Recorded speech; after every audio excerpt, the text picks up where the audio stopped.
Hey everybody, welcome to the Realm Roundtable, a podcast about all things Realm Royale. I'm your host, the Monty Mole, and this is my co-host, Comp TV Lee. We've got a full house tonight. I want to thank DeathmatchTV for joining us all the way from Russia. Thanks, Deathmatch, for being here, dude. He's Thank you. an outstanding player. You've been winning lots of local community tournaments as well as a stellar streamer. So appreciate you staying up late with us and joining us on the show tonight, dude. Thank you so much, Monty. Yeah, and Thank you for this introduction. yeah, and we've also got Krippler, who's been on the show with us before. So he's coming back to talk with us about changes we want to see in Realm Royale. He's a Sanguine Team Sports member, stellar streamer, all-around gamer, dude. So welcome back, dude.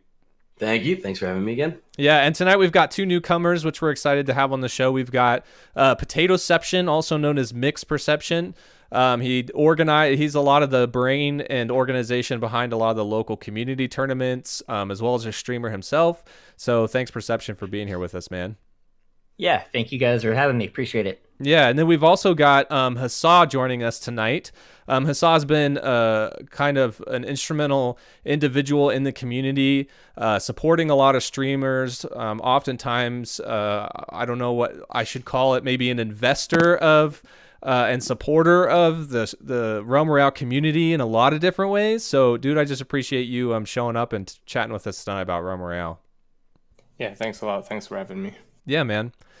Okay, guys, so I'm going to set the groundwork and then we'll get into the discussion. Since we have so many people, it's a little tricky to figure out, like, you know, kind of like how conversation goes. We've had 5 people on the show before. This is the first time we've ever had 6. So, you know, we'll try and keep conversation flowing. I think it should be fine. But what we want to talk about tonight is kind of the future of Realm Royale. The idea for the show was more for like, you know, talking about what we think needs to change with the game. Like, you know, so thinking about how the game has been played in the past and thinking about where the game's at now, changes we'd like to see, and just go over a handful of changes that we've seen Hi-Rez make with the game, whether or not we're happy with it, whether or not we want it to change. You know, things we, as gamers and as competitors, you know, things we would prefer as individuals, you know, within Realm Royale.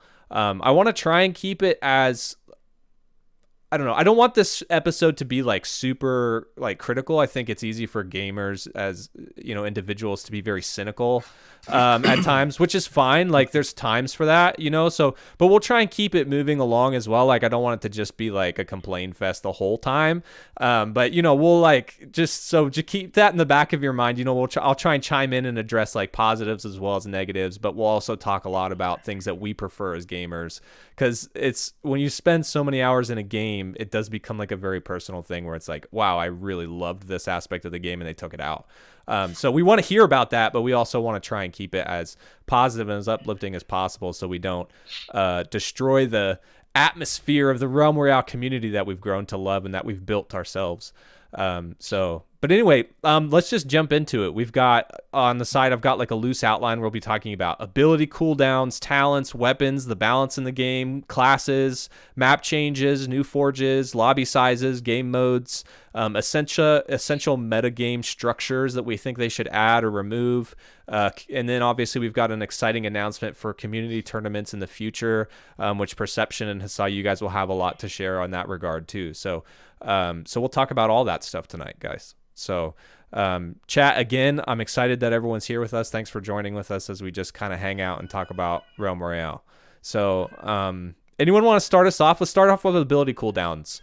You know, in the past, recently within, I think it was like the patch that they made in December, I can't remember the number, I want to say it was 16 or 15. They changed how ability cooldowns work by increasing the cooldowns across the board. They said they felt like abilities were too spammy, and they said that they wanted them to be more impactful during fights, and that was their goal. So I want to hear from you guys in terms of like if you like that, what you think you'd want to see changed with that, and whether or not you think they were successful with that and how that's been going. So anyone feel free to jump in and start us off tonight. So I think the cooldowns, the ability cooldowns are definitely in a better state than they were before. At one point, you guys will remember the cooldowns were insanely quick. I'm talking like 0.6 seconds on dodge roll. I know dodge roll is not the best ability, but it was like a 1.1 second on the blink with the legendaries. So I think right now it's not terrible. I think there are a couple of abilities that could use a very, very slight change, whether it may be a decrease or an increase in the cooldowns. Abilities that are fight changing, or they basically turn the fight around, like any type of heals or damage negation. Not even so much the heals, but like when you're combining, let's say like the mage. Everybody knows the Pepega mage now, the Ghost Walk, the Ice Block.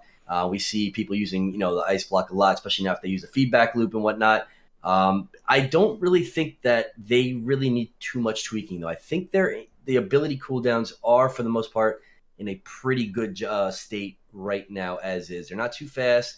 They make it so that when you're fighting somebody, when you use those abilities, like, you really have to make sure you know what you're about to do when you're using those. You can't just spam it away. It's like, there's going to be consequences if you mess up that ability. So if you misplay a rotation, right, if you're playing mage, you could end up getting killed. If you use your burst heal too fast, you're going to get killed. If you use your blink too fast, or if you use your blink improperly, you'll get killed, etc., etc. So I think the ability cooldowns aren't that bad right now. Yeah. Anyone else agree?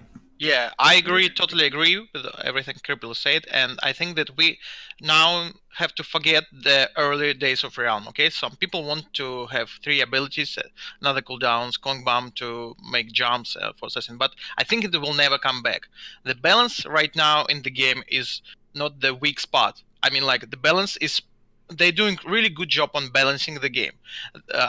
Ability cooldowns in the good state, I think, and probably they don't need to touch it.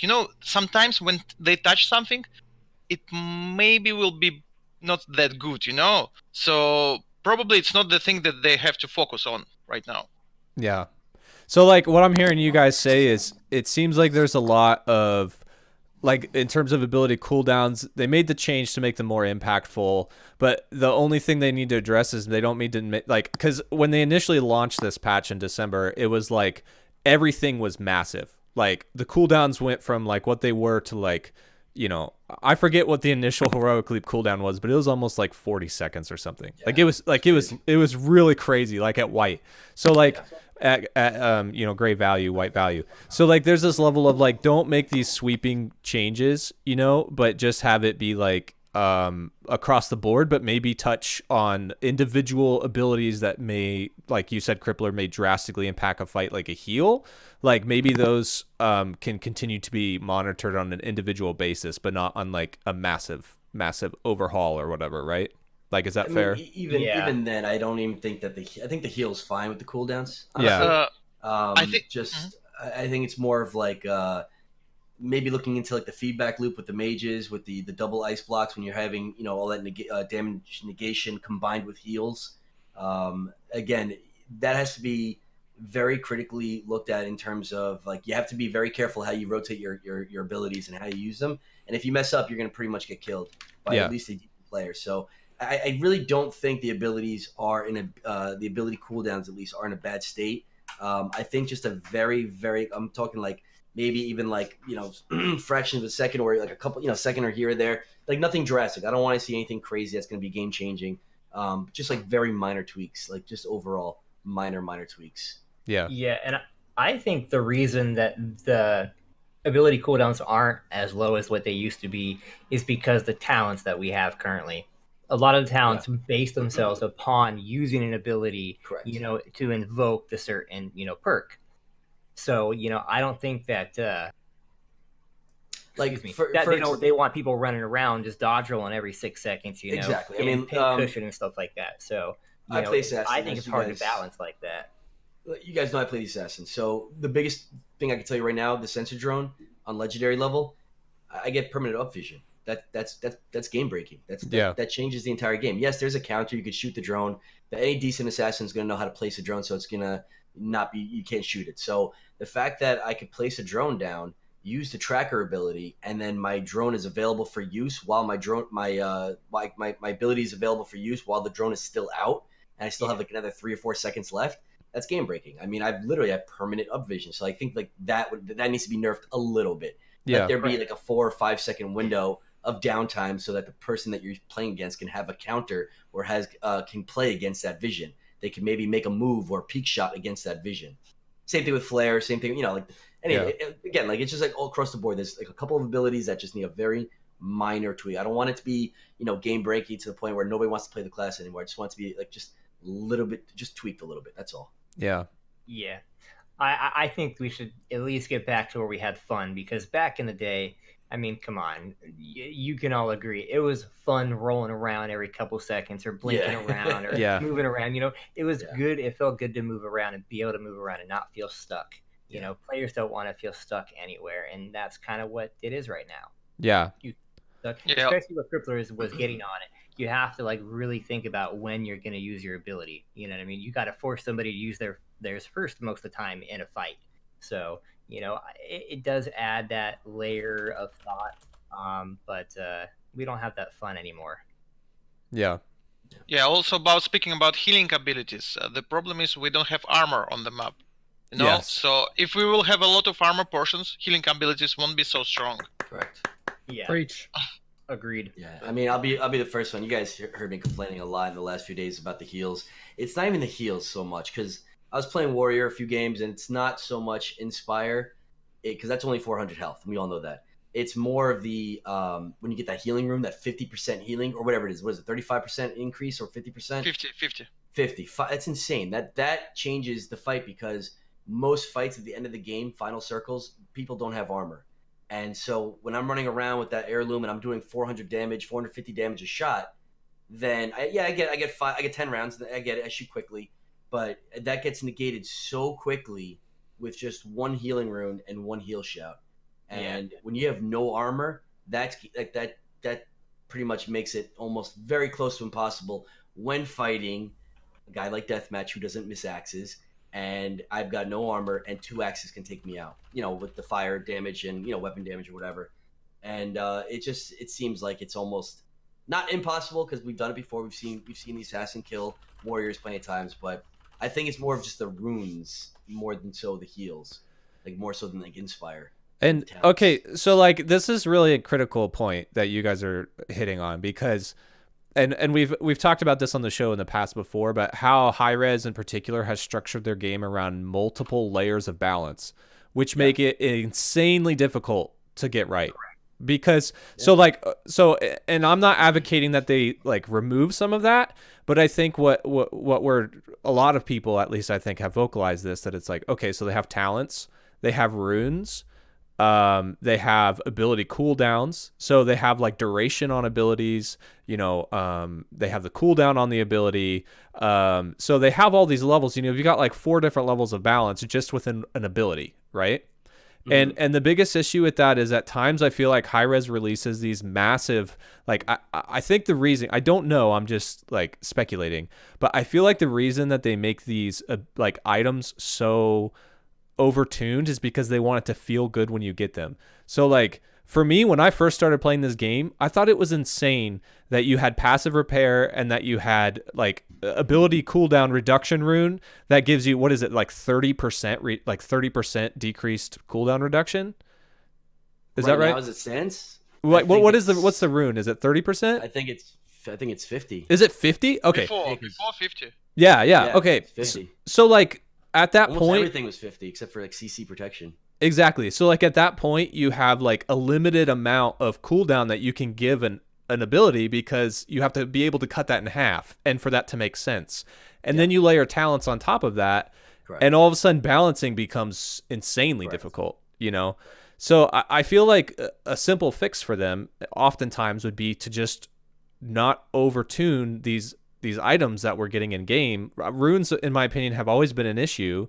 I like runes. I like forging things. I like being able to forge things. Like, I don't think they should remove them, but I do think they've always been drastically overtuned, and that's limited their ability to properly balance some things within the game, or at least more easily tweak the balance of things in the game, because they always have to factor in this 50, 30, 15%, Best example I can give, look at the reload rune, right? If they played around with the reload talent, or let's say they played around with the sniper rifle and they reduced the sniper rifle to 2 seconds, right? Regular reload standard. And then all of a sudden you get a 50% reload rune, Now you're talking about 1 second sniper shots. Now that's broken. Yeah. Right. Yeah. Now you're talking. Now let's say the people are saying let's do a reload talent. I would love that. Don't get me wrong. I would love a reload talent, but the problem is, what happens when you get a reload rune? Right. So now you're talking 3 seconds. Let's say you get a 20% reload talent instead of marksmanship, and now you have a reload rune. Now you're having what 1.1, 1.4 second reloads. Yeah. That's still crazy. Yeah.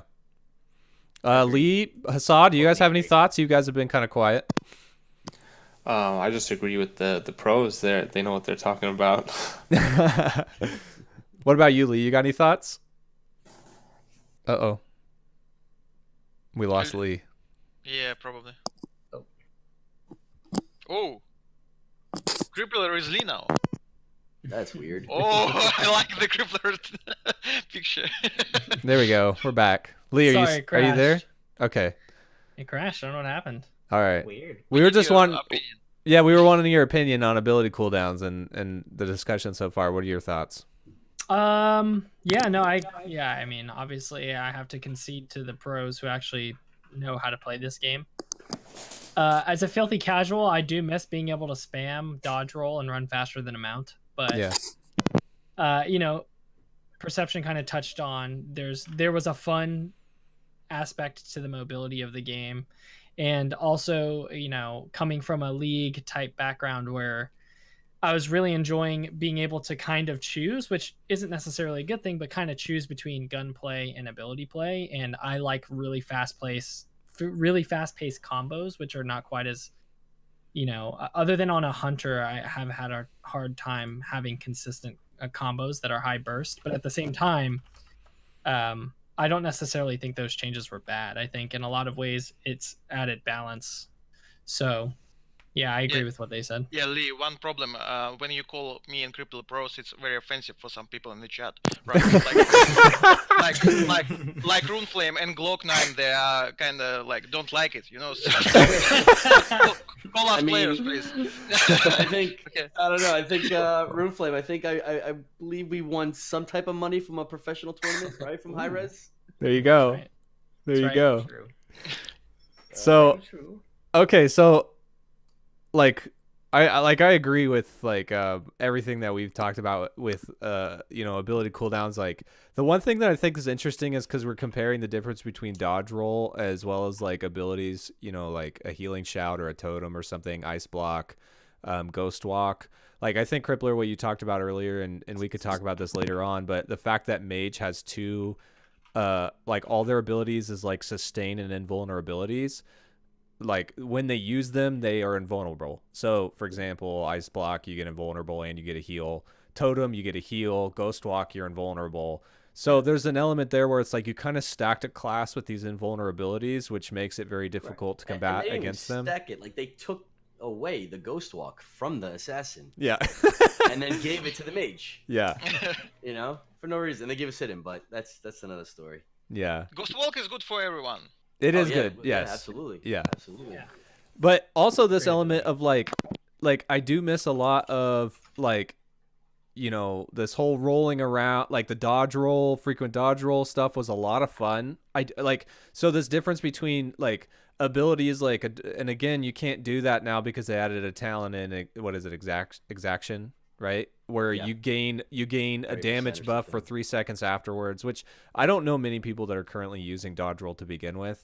But like, so example that like this is the kind of complexity I'm talking about, where it's like it was really fun to have a high mobility class, but then like maybe exaction needs to be addressed because there's this element of like they took a fun element out of the game where now dodge roll is hardly even ever used, if ever. Like It's free shards almost basically at this point now. yeah. Yeah. So It used to be one of the best, not the best, but like if you were a hunter and you had the best loadout, you were literally able to dodge roll every 0.6 seconds. Yeah, so yeah. fun. It was a lot of fun. It was a lot of So you fun. went from having one of the strongest mobilities to having one of the, you know, weakest now. Yeah. And I also, to point out too, like being able to kite on an assassin turned him from being a glass cannon to like, it gave you a lot of survivability. And I really enjoyed that because I can't hit all my snipes. I'm not a Krippler, you know? So I like can't being even hit able my to own reset. snipes. Yeah. I mean, I don't know. I just feel like there's certain elements there where it's like these were really fun, like fun play styles that they had involved in the game. And now all of a sudden, I do feel like, and maybe we can transition in the talents, because I do feel like the talent system they introduced, there's obviously like been a meta that has evolved out of that. You know, like hunters always take withdraw, like that they take withdraw, and that's just how it is. A lot of hunters rarely right now will use. Even now though, with the withdraw, a lot of hunters are starting to not take it because of the sensor drone permanent vision and That's the flares. true. Yeah, that's So true. it's almost like I think Giant was starting a new trend with the crossbow dodge roll and the Yes. shield. Yeah. But you know, that's what you have to do when you find like these things that are broken, like these broken talents or broken abilities. You kind of have to find a way to play around that. Yeah. So here's this question is like, do you think they should touch on some of the talents? Are you guys satisfied with the talents and the way that a lot of them work? You know, are there certain classes that you feel got skimped or need more adjustment or need new things? You know, like obviously. Definitely. Yeah, go ahead, Deathmatch. Definitely, they need touch a lot of talents. First of all, for assassin and warrior. So the thing is, mage and hunter have a lot of things to try and play. So mage can, you can see that even on the top level, some mages play with a sword and totem. healing station, and with stone stuff, and some mages play with ice stuff, ghost walk, and ice block. So you have to choose. Yeah, ball stuff is not that good, but still it's way better than it was. So mage can choose the way it plays. Warrior only plays with X. That's all. Hammer is complete bullshit. It's like this. This is just I don't know. Gray revolver and gray slug rifle is better than hammer for sure. Like in 100%. The assassin talent system with that cobra something.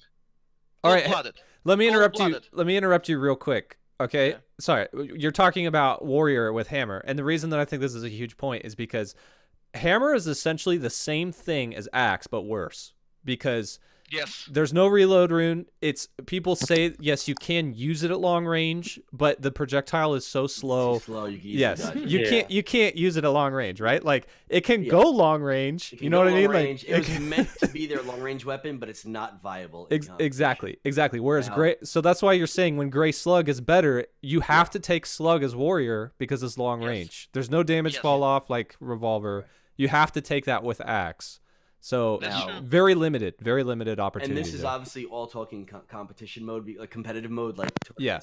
Yeah, because Rune Flame and I, we actually had a game where he played mage, I played hammer. I was doing 1,209 damage per hammer shot for 3 seconds with playing with the mage. We're doing that 30% bolt staff damage thing with the legendary weapon damage hammer. Again, that's the ideal loadout for the hammer, but that's still wasn't viable. We were still getting clapped pretty hard in squads, but it was meant to be their long range weapon, but it's not a viable one. It's not a viable one. Yeah. Sorry, I didn't mean to interrupt. Maybe if they increase the projectile speed of the hammer, where it's really kind of like hard to dodge, maybe that might make it a better projectile. Or a bigger projectile. Or maybe you could allow headshots at range. I don't know.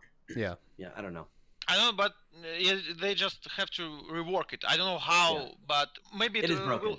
Yeah, it's broken. Yeah, it's just there is no reason to use it if you have an X. And also, speaking about the other talent systems, like Assassin have a lot of bad talents too. I think, like for example, this cold-blooded, right? Cold-blooded. Yeah, cold-blooded. I mean, like, is it really good? I think it's not. So some people use it competitively. No, I don't think so. Yeah, competitively, it's just in casual lobbies. You can run any loadout you want. You'll probably win if you're a good player. But basically, what that does is, if you throw your conch bomb on the ground, you blink and you can throw a conch bomb again, like within like 2-3 seconds. So it essentially takes off 5 seconds from the conch bomb. If you have legendary level, you could essentially reuse it almost immediately. It's good for casuals, but I think competitively with people having ghost walk, ice blocks, barricades, like all the things you're gonna see in competitions. I don't think the cold-blooded ability really does anything beneficial to you. Some people might disagree, but I haven't seen anybody run that loadout in competitive mode and have actually won or came close to winning a tournament or anything like that. So again, competitively, I don't think it works. Marksmanship, absolute failure with the hitboxes, especially. You are risking so much just to get an extra 200 damage per headshot, or just to get an extra 50% headshot damage. but you're giving up a lot. You're giving up 2 weapons that can do essentially 20% extra damage by using Assassin's Arsenal. So with the hitboxes, if you land a sniper shot and if you miss that headshot with marksman, instead of doing 1,200, you're doing 1,000, and that's a pretty big chunk of change right there. If you get down to the last couple of drops of your health left. Yeah. I mean, if you want to talk about assassin, you also have concussed as well. I mean, concussed is an absolute meme. It actually starts your slow while you're midair. It Correct. doesn't slow you down while you're midair, but the timer on the slow starts when they get hit. So by the time they land to the ground, they're actually slowed for about 1.5 seconds. Correct. The only thing it actually would work, it's viable, is when they have CC protect. You know what I mean? Then you can kind of use it. They're not but I mean, soaring through the air. They'll to bank a talent on someone else's, rune or something. RNG. It's just kind of dumb. But Exactly. so if you want to talk about a dead ability, there's a lot of them. So speaking about talent systems overall, I think that Hunter and Mage have a pretty good talent tree. I mean, like they maybe have some not very good things, but still most of them are like you can choose, you can play it like even Arbalest build. I'm not joking. Arbalest build with Blast Arrow in solos can be played. And actually, I played Gentle Sleek with this build and won 2 games. I mean, like it's if you're able to land headshots and Blast Arrow, this is instant very big damage.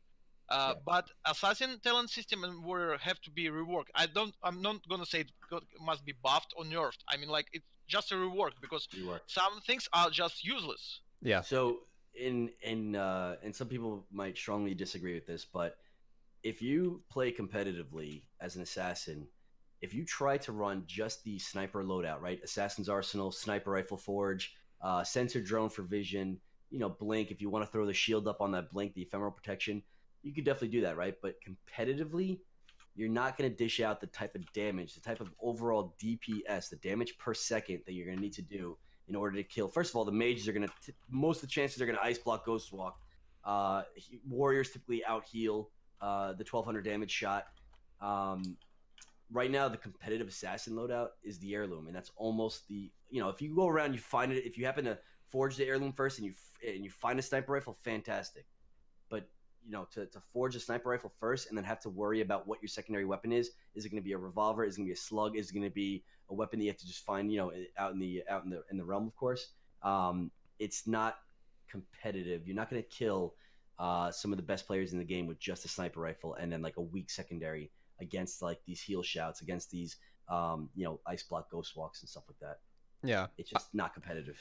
Here's the so what I'm hearing you saying is obviously assassin. I think we're all in agreement. Assassin needs the talents, especially need reworked. And I think that's a huge point you just made, Krippler. This idea that like you are forced to either choose between what your forge is. Yeah. So in assassin, obviously their strength has always been with the sniper rifle. Correct. But if you don't have a good secondary that you can rely on, you're gonna. I mean, unless you land headshots every single time, which again, nobody in this game has a 100% hit rate. When you're going up against players like Deathmatch and Giant, 80 Mile, all these guys that know how to move, they're going to know how to dodge that sniper shot. They're just going to know how to move. Yes, you'll land it. And Runeflame, yes. Yeah. Don't forget Runeflame. Listen, I mean, yes, have I killed Deathmatch before? Yeah, once or twice, but it's possible to kill these players. Yes, that's absolutely. But like, when you force sniper rifle and then you get to final circle, unless you have an insane secondary weapon, like you're probably going to die. Like there's no way you're going to land that. It's very unlikely to land that close range quick scope headshot to do the damage you need to really take down that warrior. So you can instantly swap to a secondary and finish him off. Because if you only do 1,200 damage body shot, they're going to out heal that in no time. That's funny because exactly. For example, I'm playing warrior with healing shot only in squads. Yeah. Only in squads. What? Yeah. Yes. What do you play in solos? Blast Arrow is way better. Oh, Blast Arrow. In squad? No, in solos. For warrior?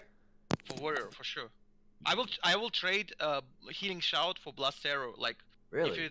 Yeah, for sure. I mean, but doesn't that make your opponent give me Blast Arrow instead of really? So yes. Okay, so let me like jump in here and I can't confirm this. I would trust you, Deathmatch, but so the idea behind the blast shot would be you have plenty of health pots and you can heal up that way. So you'd rather have the burst from the axe, heroic leap, blast shot instead of the sustain. Is that right? Blast Arrow on warrior or Kong Bump on warrior. It's a big damage if you leap first, and then you outplay mage with healing station too, because if she puts a healing station and Knock a 'em lot away. of mages, Yeah. you knock the mage. Also, it works like in many situations. Yeah, healing shout is insanely good in the beginning of the game. Yeah. Yeah. Soar is very good in the beginning of the game too. I mean, Yeah. like you can soar, and you have to find this healing shout in the beginning. Yes, leap also is very good in the beginning of the game. I agree, but it's weak in the end. If you face a good player, there won't be a chance that you will deal a leap damage on him. I mean, like it can be in duos and squads when it's a mess, but in solos it's not working. We see that right now in solos it's the mage fest. I mean, like warrior is still strong, healing I was shout say is strong, but mage warrior. mage warrior, yeah, assassin is also good with heirloom. I mean, like Oh yeah, also, absolutely. yeah, Assassin's very good at heirloom. it's just hunter. Hunter is not that good in souls. I think that's all. Because Flare is not that OP in solos like it in duos and squads. Correct. And now with the sensor drone being 100% uptime, withdrawal is almost useless on the hunter. Yeah. But Well, my question to you, Deathmatch, is with the blast arrow, don't you knock your opponent away and make it a little bit harder to hit those axes? Like, No, don't it's you not. want to keep your opponent close? It's way easier to land your axes when your enemy in the air. Really? Actually. Yes. That's interesting. So Wow. so if you always keep your enemy in the air, it's like you will land maybe 2 axes when it will be after blast arrow. So I think that blast arrow is better than healing shout on warrior. That's all. I in solos for sure, and in duos you still can try net shot sometimes. The problem with net shot, it can be outplayed by CC protection rune, right? yeah. And healing shout will work every time. So the best thing about healing shout that is don't have a anything that can like outplay it, because you just push the button and have heals, right? That's the only thing. Yeah, that's what I was saying. There's no ability to outplay heal shot. Like the conch bombs on the mages or the blast arrows on the mage, you can knock them away from their totems. But the heal, it's instant, it's done. There's no way to. There used to be reduction in healing, the poison pistol, but that got taken away. So now there's absolutely no way to counter a heal shout in this game. There's no physical possible way in this game anymore. Yeah. To counter that. Well, besides shooting it down, you know. Besides, exactly, but you know. But the healing shout, again, like he was saying, you know, completely, you know, uncounterable. Correct. Yeah. Now, other than, you know, damaging, but I mean that. Yeah. So, okay. So like this is an interesting point for like the balance of the game, is because when you have an ability where you almost get guaranteed a value, like a healing shout, or like Krippler, you talked about barricade, flare, sensor drone, those kinds of things. Flarearcade, yes, the new OP setup. Lee somehow has 3 abilities still. I don't know. So like those things need to be kept in check whenever they're there, because there's no outplayability. They should have some level of, however they nerf them, there should be some level of downtime on those abilities to make sure that they cannot be spammable or 100% uptime. As a hunter player, I think Flare's kind of bonkers right now because the duration is just insane. I mean, I'm literally like, how can I still see this person? Like the duration of it is nuts. Like, and the radius, when you shoot it up in the air, the radius. Yeah. So there's certain levels where it's like you don't want this ability to be useless, but you don't want it to be overpowered as well, because you're guaranteed this value. They also keep in mind there needs to be, and I agree with this, a lot of people have said this, there needs to be a level of soft counter to all abilities. So for example, and I just wish it would work half the time, like a lot of times Flare lately has been somewhat bugged from hidden and other things, and I don't know if they've hotfixed this or not. I think it's a little bit better after last patch, but there's times where it's like you will see the person. There are times where it's not, and I'm not sure like what the cause of that is, but it's sort of like I wish there was a level of like, you know, like for example, like smoke bomb. Like I wish there was a level of, if you use like your invisible ability after Flare was out, then you're not revealed, or you know what I mean? Like good idea. Some level of soft counter, whatever that would be.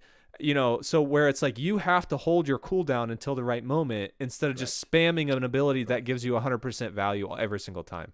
You know, so those types of things. Good idea. Yeah, very good idea. I mean, like if but every time you like, if they will touch Flare, so you have to give some candy to Hunter. You know, like how it works.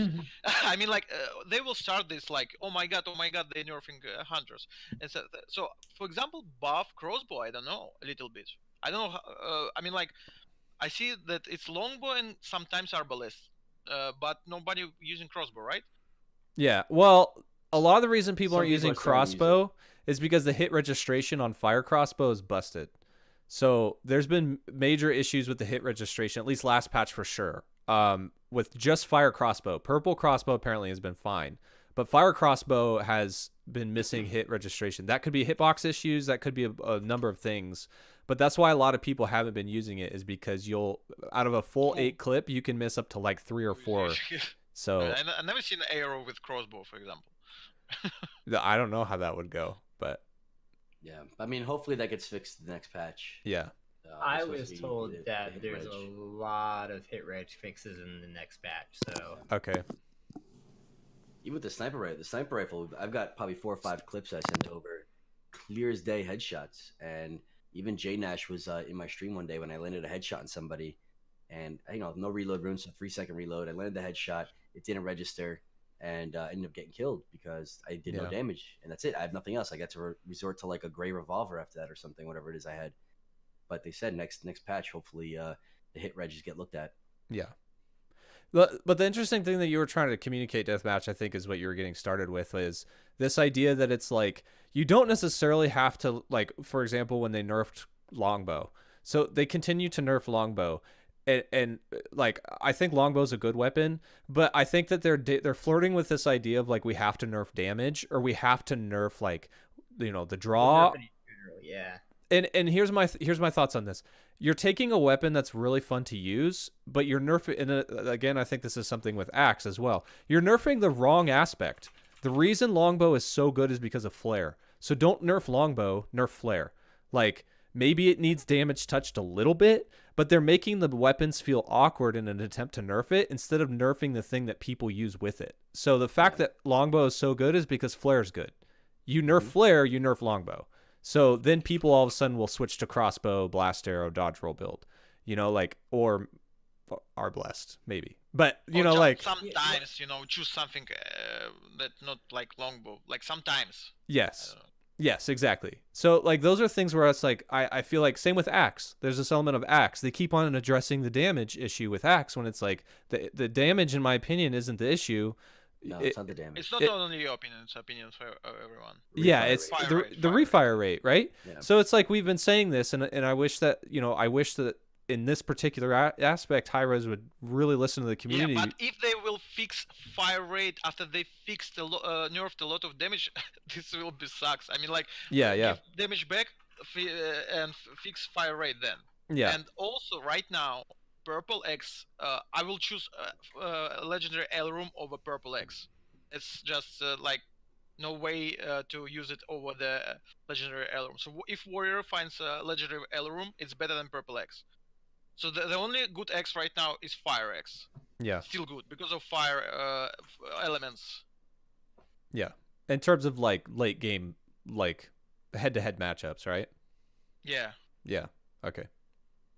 So, and guys, from those of you just tuning in from the chat, we're talking about changes we would like to see in the game. This is not opinions from the devs. So when we talk about the future of Realm Royale, that title could be a little misleading. We're not actually talking about what's coming. We're just talking about what we would like to see changed.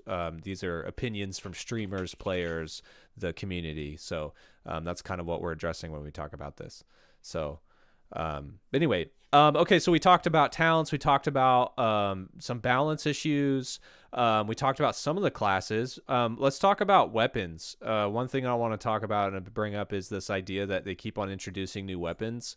I want to get your opinions on like these new weapons and what your thoughts are on them and how that's impacted the game. Yeah, they need to relax the hit scans. Yeah. Super bad weapons. I think they're catering, and I hate to say this because I know a lot of people get offended, but I think they have been and always have been catering to the console release. Yeah. Console players, and they started bringing back a lot of hit scan weapons, making the projectiles apparently really hard to use on console. So a lot of them just go to the hit scan weapons and like the melee weapon, like the sword, stuff like that. I'm not saying that sword's really a problem or anything like that, but on console, everyone's complaining about sword for some reason. Yeah. People are complaining about turret. So reason. turret. like the hit scans. I can't even think about that. I But mean, there's a reason for that. They took a survey, and for whatever reason, the console players were saying that the turret was too hard. It was hitting too hard. It was too strong, and Tom the turret was just destroying everybody. Wow. So okay, here's my question. Like, is this like when they asked the internet to name the boat and it was like Bodie McBoatface is what everyone named it? Like, is that what this is like? Is it like that's what I feel like. like it's just too much. Like it just seems like it's too much, you know? But yeah, I think the hit scan. I think maybe if they're going to add more weapons, they have to add more skill-based weapons, projectiles, things you need to lead your shots with. Where if you're at distance, you actually have to factor in projectile speed, projectile velocity, and drop, stuff like that. Projectile drop, not just like automatic. I could dismount you from a mile away with a pistol. Yeah. Because I don't know about you guys, but if you ever shot a pistol, you're not going to be dismounting anybody from 2 miles away. Yeah. Yeah. I mean, I really think that they're bringing weapons into the game, obviously, because they need new content. They want to refresh in that aspect. But the way they're going about it is they're bringing in stale, unusable weapons for, I mean, I wouldn't say the majority of the players, because as Krippler said, I would assume that the majority of the players are console. But the future of the game, I don't think is going to be console. I think the future of the game is going to be PC. And, I think that for us to be shafted every single time and time again, is kind of, a big middle finger to us. The thing that people say is, oh, well, why aren't they using this time and you working on that instead? Well, these aren't skins. They're not. It's not like a skin thing or a visual thing or a bug thing compared to an actual, mechanic change. This is a mechanic build, a reinvention to a possible mechanic change. So I think they need to tighten up the things that they do currently have, make them better, and then they can introduce things that would supplement that fact. I mean, sorry, go ahead. Yeah, the airdrop must be something that you really want to take. That's like so stupid. Then you open airdrop and you have gatekeeper, and this portion with shield. Like, whoa. I mean, like, whoa. The turret gatekeeper is the highest DPS weapon in this game. Yes. Okay, so automatically we all know it's gotta be the best weapon. It's literally the highest DPS. That's funny, man. Okay, so one of the things that I think is interesting, like, so they recently buffed the hit scan weapons, right? So, like, the hit scan weapons got a buff. What was it, like 10-15% or something? Yeah. 15 on the hit scan, and then it's not a bad buff. I mean, like those LNG weapons were like super bad. Now they're like normal. So it's not like a super bad buff or something. I think it's overall it's a good thing. Okay, it's so not the way they used to be. Yeah. If you guys remember the SMG back in the day, it would destroy you, like absolutely melt you. Yeah. Here's so it's not like that bad. Okay, so here's my opinion on this. That seems, I don't know, it may be a good or a bad opinion. They introduced all these hit scan weapons, and nobody was using them because they were bad, for one. So then they buffed them, and there's still an element where still no one's using them because they're still considered, lower tier from Slug Revolver, right? Which Revolver's a hit scan weapon still too. But like that aside, they introduced all these weapons that are almost identical. So I personally hate the pistol simply because I think it's not fun to use a semi-automatic pistol in this game. Like, it feels really bad to use. It doesn't matter how strong they make it. I'm not going to want to use it. I think the same is true with the shredder. When they introduced the shredder, it was like so easy to use. It's insanely strong. I don't enjoy using it though. It's not a fun It's not a fun weapon to use. Yeah. It's just, I mean, honestly, it's just too easy. Like you don't have to aim. Like, I don't know how else to describe it. But then you have AR, you have LMG, you've got, what was that goofy weapon they introduced with all the diamonds on it? What was that called? Was that the LMG? Diamonds. Was that the LMG? I think. Didn't the they? LMG was like pretty diamondy looking. Like, it had like It had some shiny. It had on the it. knife on it, right? Yeah. Yeah. I never use it, so I don't know. Yeah, yeah, exactly. But it's sort of like, okay, and then you have the AR, and then you have the SMG, right? Yeah. Where it's like all these weapons are essentially very similar. I mean, AR you take all like over SM. At least this is my opinion. You take AR almost over everything, and then maybe like I would never take a gold level any of that. So there's this level of like the uselessness, and then they're all very similar. And in my opinion, they're not super well designed weapons. They're not fun to use. I think the idea behind that was to allow for more options early games off the drop. You drop on a chest, and somebody else drops next to you. Now you're kind of just leaving up to RNG, but yes, now there's more options other than just revolver, shotgun, and slug. You can win AR, burst. shotgun. Yeah, you can definitely win. You can win fights early game with an SMG, right? Land a bunch burst. of burst rifle. Burst was a burst rifles. Yeah, that's an overall good thing. I mean, like burst rifle now way better than it was. Legendary burst rifle is working, so. Yeah, I don't think it was meant to be like mid to late game fights, like weapons. I don't think those weapons were meant for those fights. I actually like the burst. Since they changed it, since they buffed it, I think burst is fun to use. Like, I think burst, aside from the other weapons, is actually somewhat different. And I guess you could make the same argument for semi-automatic pistol. I personally just don't like it. So, but there's an element where I feel like burst is a weapon that's like fun to use. So I think maybe they're doing like a spaghetti, on the wall thing where they're just throwing everything against the wall and seeing if it sticks. But it's just so many of those weapons are so similar. Like the only difference is there's clip size. And the design is not fitting in the realm world. That's also the problem. So, like, I mean, like, this game is like for people who like things like, I don't know, Warcraft, Overwatch, all those things. Not for the people who like PUBG, Call of Duty. Yeah, probably a lot of people from Call of Duty also play this game. I mean, like, I always been a player who played Quake, Overwatch, those games like StarCraft. Not with the real weapons like fantasy weapons. SMG, fantasy weapons. And the whole idea of Realm Royale is like a fantasy land, fantasy world, right? So, probably some people hate that bike is in this game. I mean, like, bike looks cool, and it's okay that we have this mount, but I remember why I loved that the game. I saw it at Shroud stream, and he was on the horse, like landing all around the world. I was like, "Whoa, this game looks super good!" Like Diablo, but shooter, Yeah, yeah. That's what the idea that I came to my mind. That's why I like the game, and I never liked the games like Call of Duty or Counter-Strike. So it's just not my type. Yeah. And they just trying to bring all the dudes, I think, in the game. Like, okay, we have a assault rifle, SMG, and those guns, like they looks like a real guns, right? And we have like slug rifle that looks like something weird, right? So for some kids it will be like, whoa, these guns looks ugly, something like this. Well, I mean, the SMG is what? Is that the Shredder is what? Koga's gun from Paladins. I know they obviously the original weapons, a lot of them came over from Paladins, right? So we have Leon's rifle, we've got what's the hunt? So we have whatever the longbow guy's name is. I forget what his name is. We have his longbow. We've got the sniper rifle from Strix. We've got the axes from Grover. So we've got Grok's bolt staff. So we have a lot of the weapons that came over from Paladins. Yeah, I haven't seen the slug and the revolver, I believe. Slugger, right? yeah, the slug, yep, the revolver, yep. I didn't see, the daggers, right? Like a lot of people were asking for daggers, maybe. What is it, Maeve's daggers? So I'm not sure like where the gatekeeper came from. I don't know where the AR came from. Terminator. Yeah, from Terminator. Yeah, I don't know where. I think there's an AR. The burst rifle came from. Yes, it is. It's Victor's. It's Victor's AR. Yeah, Victor. Yeah, right, Victor. So I don't mind like them bringing weapons over from Paladins. This game was pretty much revolved around Paladins. It came from Paladins, right? But it just needs to be balanced, I guess, somehow. It needs to be fixed. Like, not fixed, but like not even so much balanced. I mean, I think they did a pretty good job at the balancing for the most part. But like I said, I don't think those weapons are meant to be mid to late game weapons. Yeah. I mean, meant to be like drop on a chest, and that's what you get, and that's what you use. Like I'm okay with weapons that you automatically disenchant. Like I'm okay with dropping and picking up weapons to have something, and I like that approach.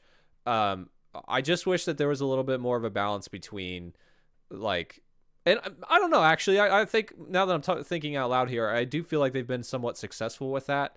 It's just balancing, like, I think so. Yeah, I think we just have so many of the same style weapon that it's like a part of me is kind of like, I don't know what to do with this. You know what I mean? Think like the slug and revolver wins every fight because exactly. Anybody that's got precision aim, yes, their goal is to land as many headshots as possible and take you down, burst you down as fast as possible, right? Players that can hit guys like Arrow, Deathmatch, 80 Mouse, Giant, Raisin, Rune Flame. Those guys will almost always hit headshots. Like not every single shot, but like they're gonna guarantee to hit a couple of headshots and burst you down with a revolver and a slug.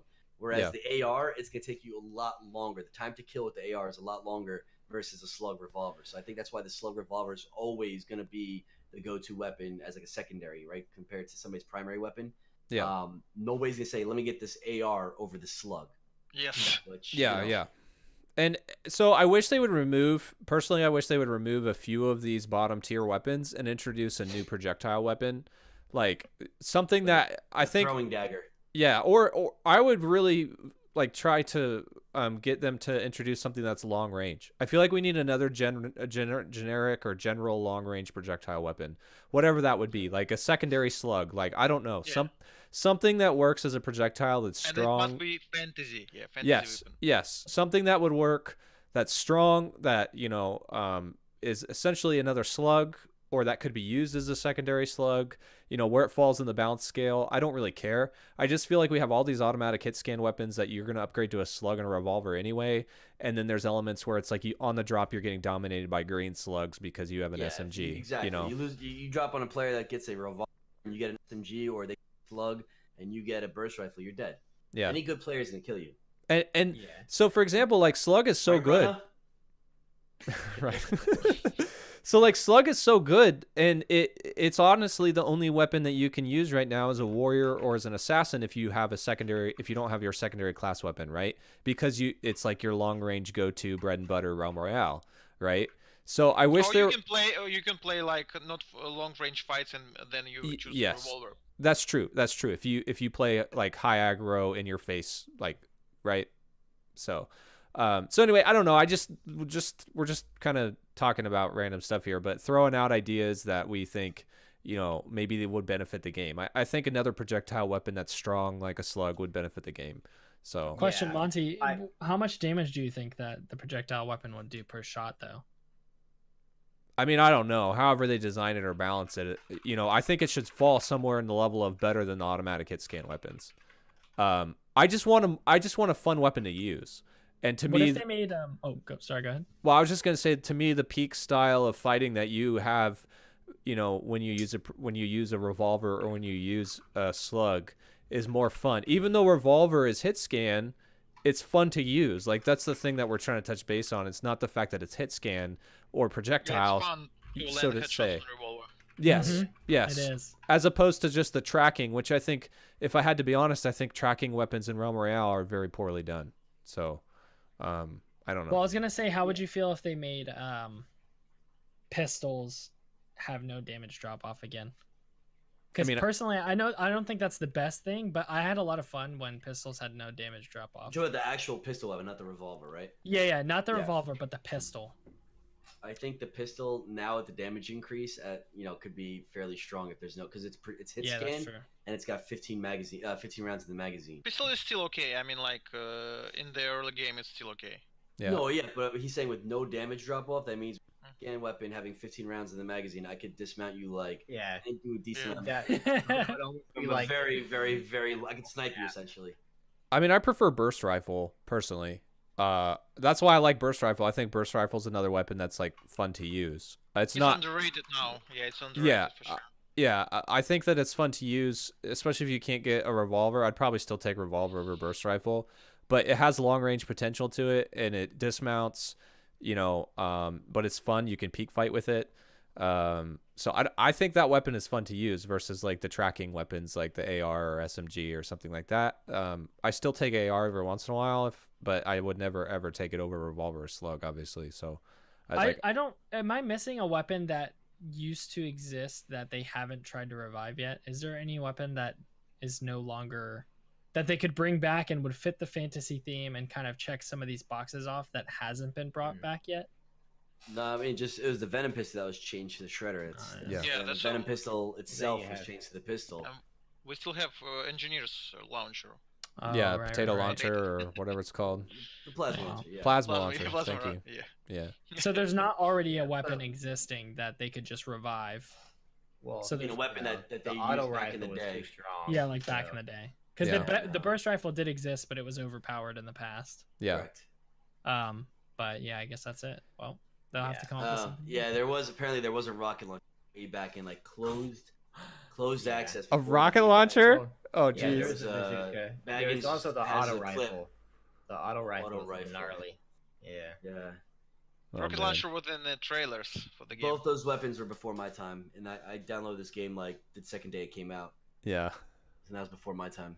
Yeah, well, I mean, I believe I want to say the game was out in February. I heard February, 18th. yeah. Yeah. And then it came out, released on Steam in June 5th. June 5th.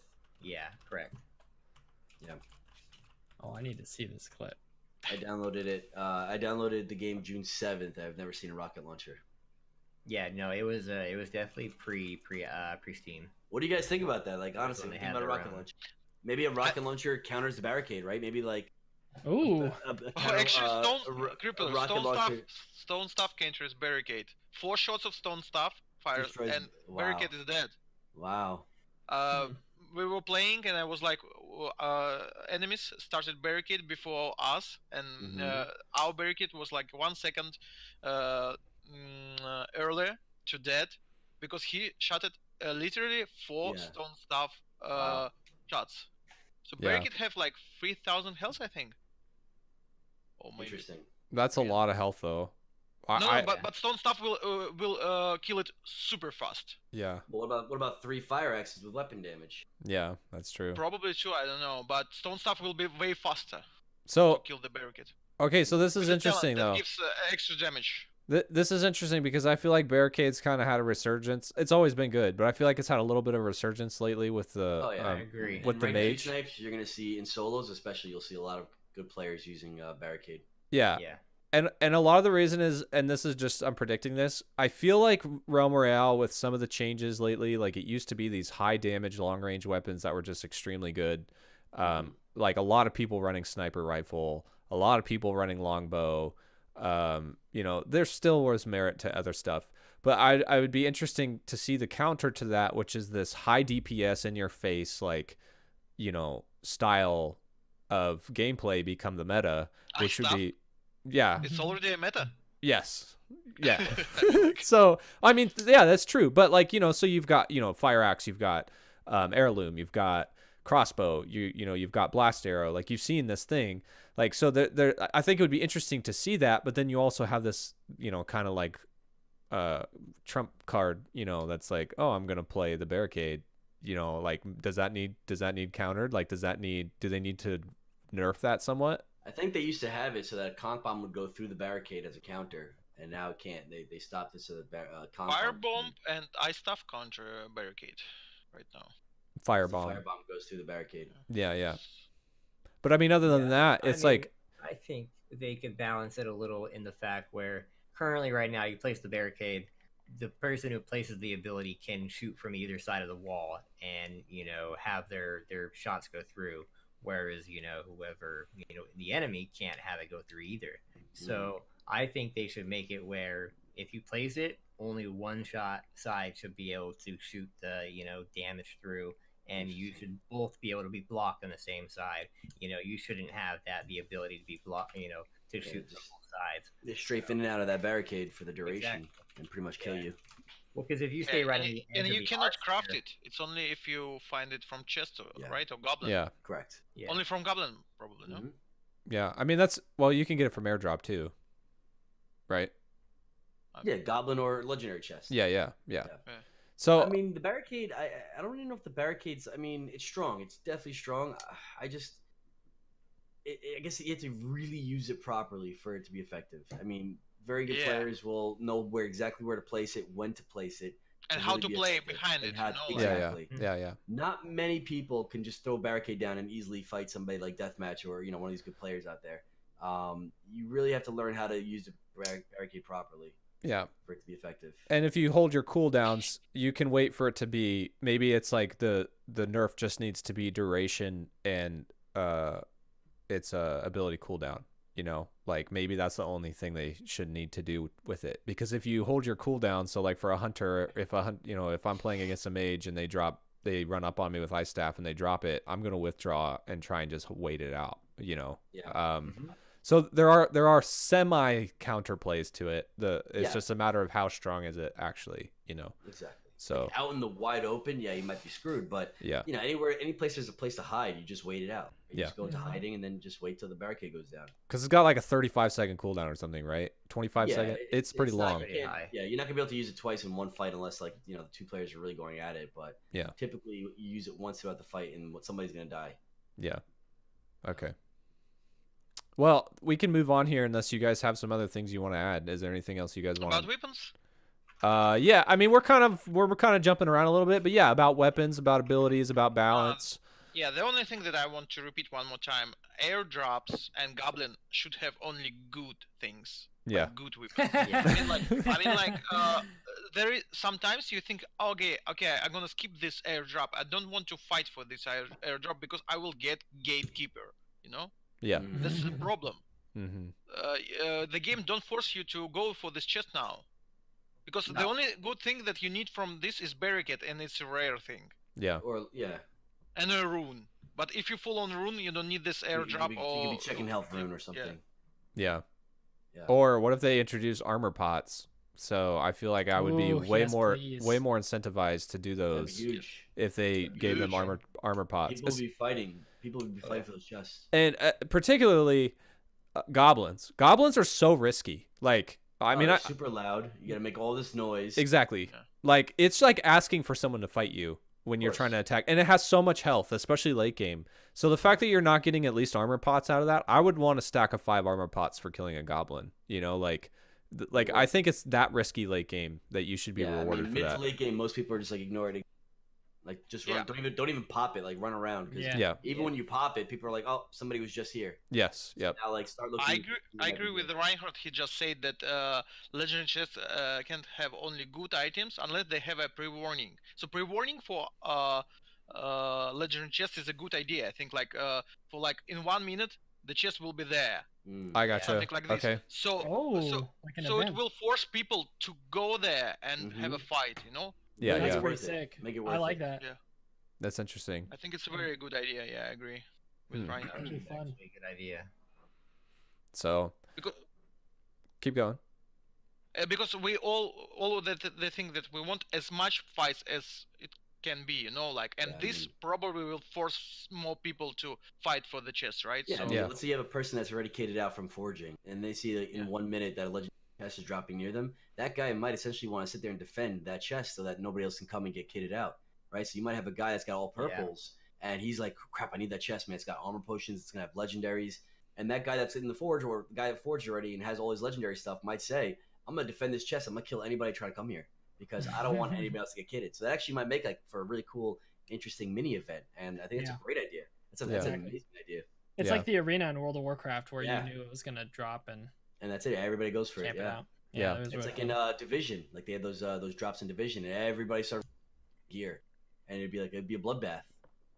Yeah, and the best team or the best player survives. I mean, it's not the best thing for tournament mode, but it's definitely a very cool idea for publics. Yes, definitely. Don't know how it will goes for competitive, but still very good for publics for sure. Yeah. Well, all we have now is publics. So. Yeah. I think the awkwardness of this game right now is the fact that, and I like the less RNG at the Forge, but I think when they introduce this less RNG at the Forge, there's sort of this element, and I mean, I play Hunter, so this is kind of dumb for me because it's like, I just need my longbow and a green revolver and I'm good. But like, there's an element where it's, well, on Flare, yeah, that's true. But there's this element. What do you mean? Okay, so there's this element where it's like, I get full shards. I can forge, I always do movement ability, more weapon movement ability, armor pots first. That's just how I do it. But then I'll get a couple more shards to go back at my flare. And then depending on how many armor pots I've collected early game, I'm pretty much done.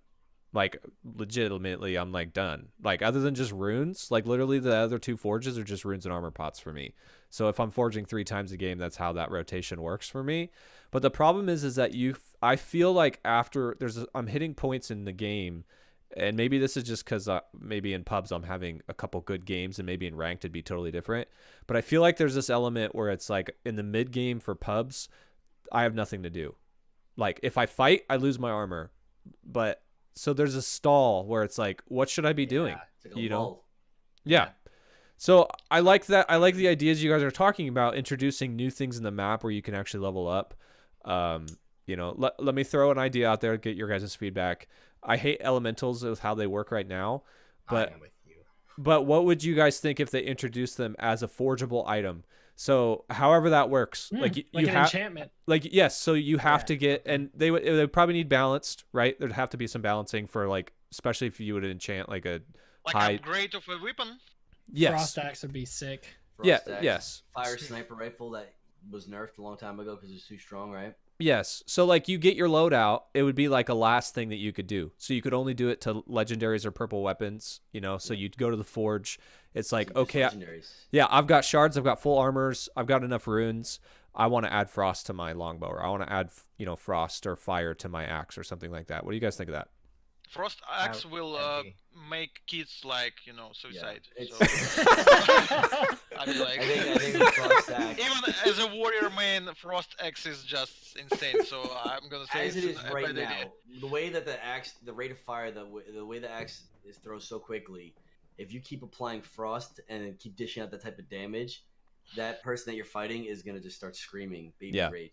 I mean, Correct. Well, okay, so including myself. I There agree. was a bug. Yeah. There Yeah. was a bug in one patch, and we had Frost X.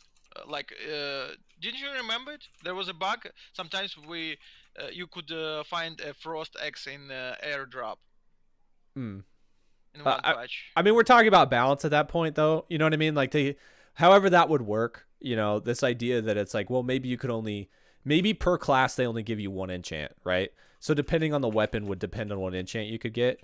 Like that would probably be a smart way to approach that. There'd be a couple different fixes they could do to help with that, because I do agree. Like, and I still feel like there are certain elements right now, like Frost Heirloom is just, good lord, like it's just feels so wrong. Like to have somebody, 10, someone messed up. Somebody just suggested Frost Gatekeeper. God. Good luck trying to run away from that. Yeah.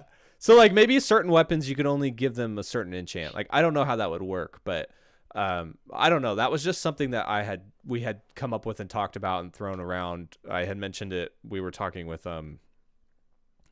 Jay Nash the other day at Wahoo's streaming, and that was something that was thrown out there. So I wanted to get your guys' thoughts. I don't mind the idea of that, but that's gonna be another element of another layer of balance that you're gonna have to change, or fix or work on, right? So now, like Deathmatch says, what happens if you get that frost axe? What happens if you get that fire sniper rifle? What happens if you get that fire heirloom? I mean, heirloom right now is one of the strongest weapons in the game, as is. What happens if you make it fire instead of frost? Yeah. So I don't know. I mean, I like the idea, but I don't know how. It's And no one would choose lightning. Everyone would either and go nobody would frost or fire. ever choose lightning. That's true.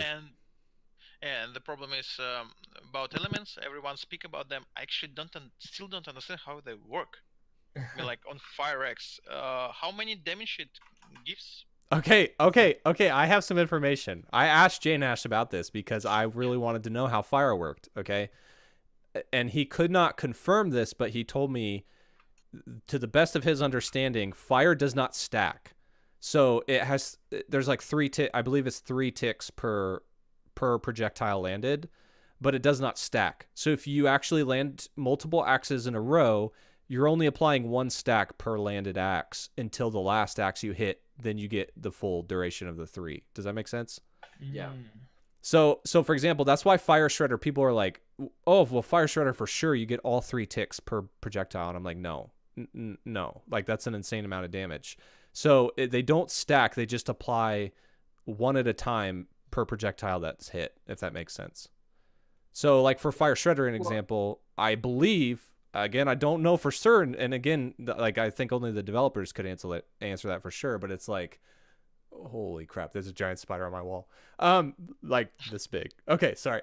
Like it would be like you would land a Shredder fire, you would get 1 tick, and until that tick was up, you wouldn't apply the second tick. Does that make sense? I think.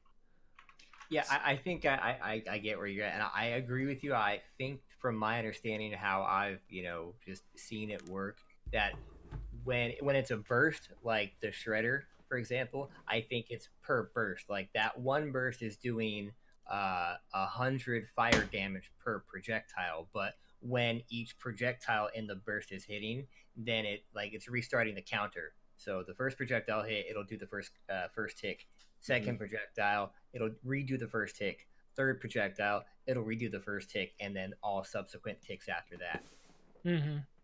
So that's I think how it works right now.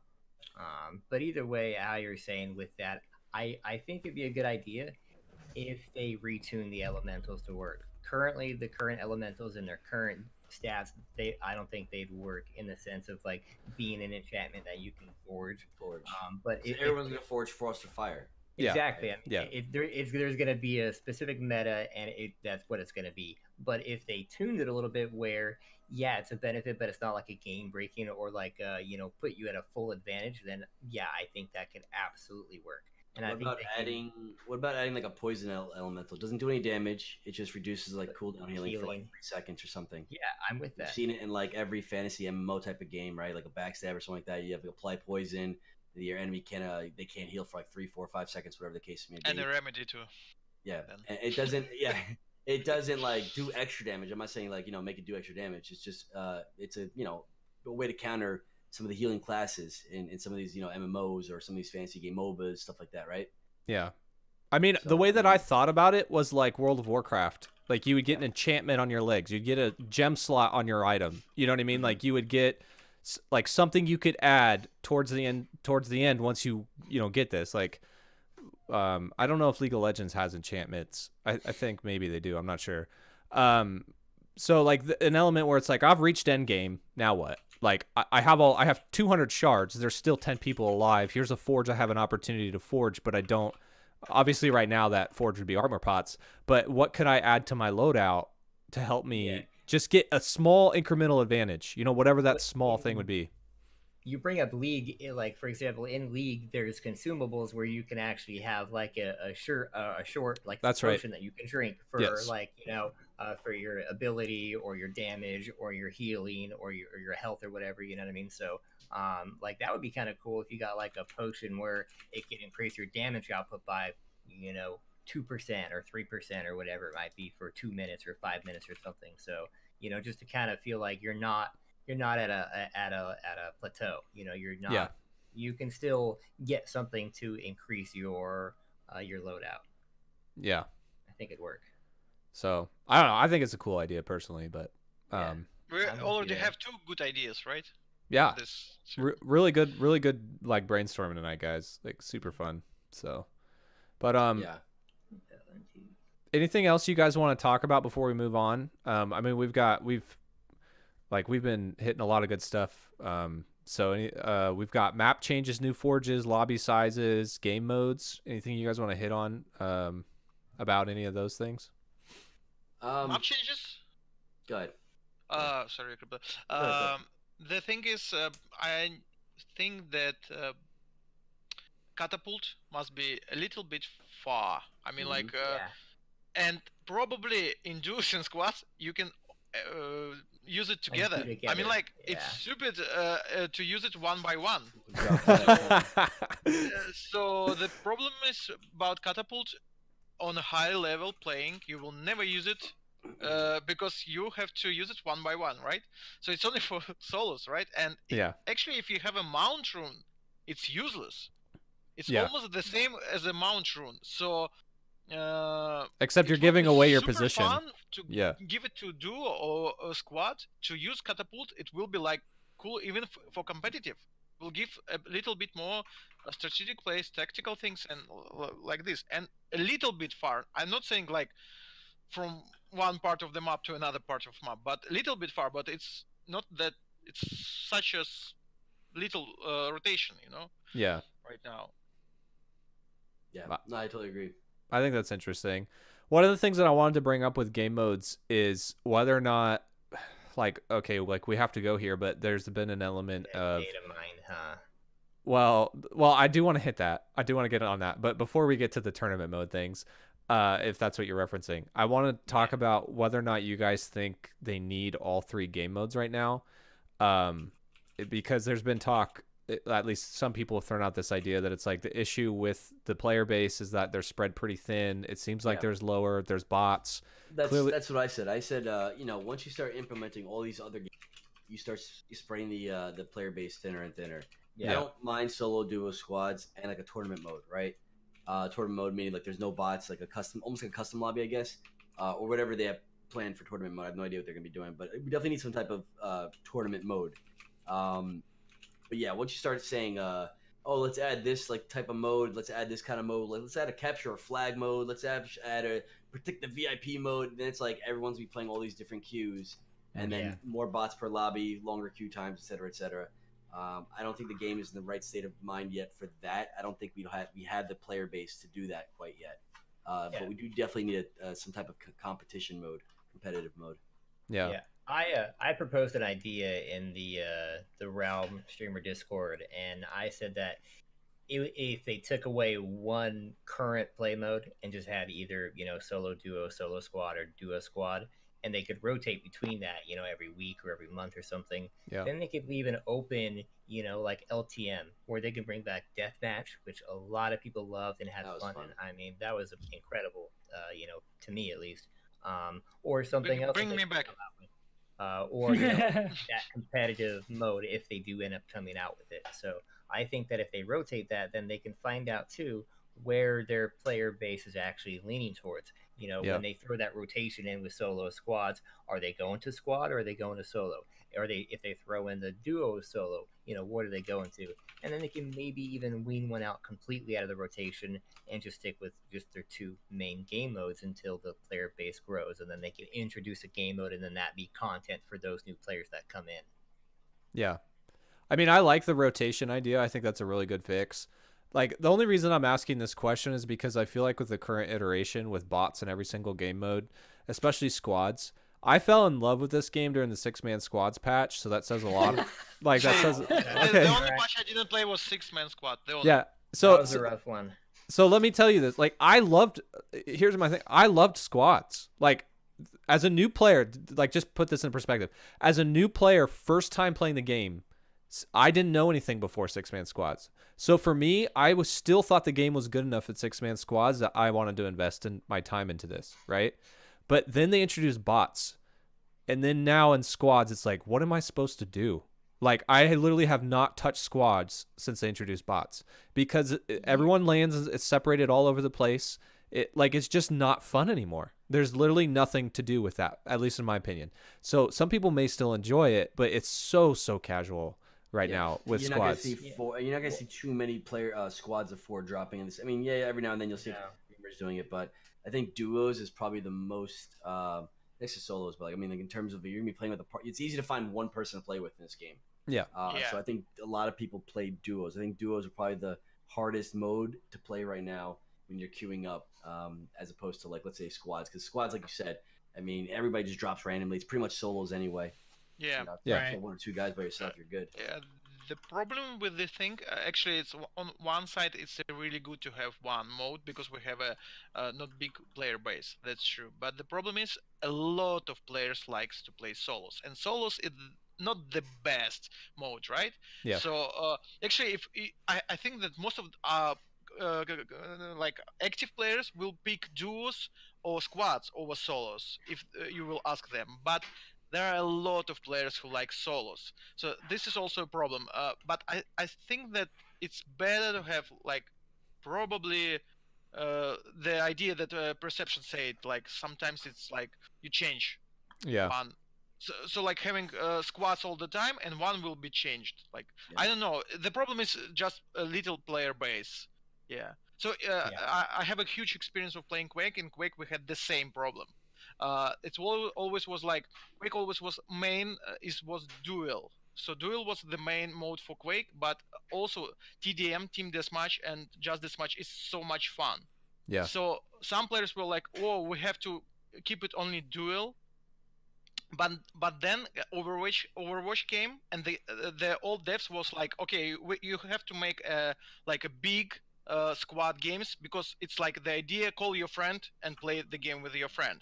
Mm-hmm. So they introduced new mode with 4 people. Even in the beginning they wanted 5, and they failed. They failed like super hard, so Quake Champions died because of that. Because it was like spread. The player base was spread for 5 modes, you know.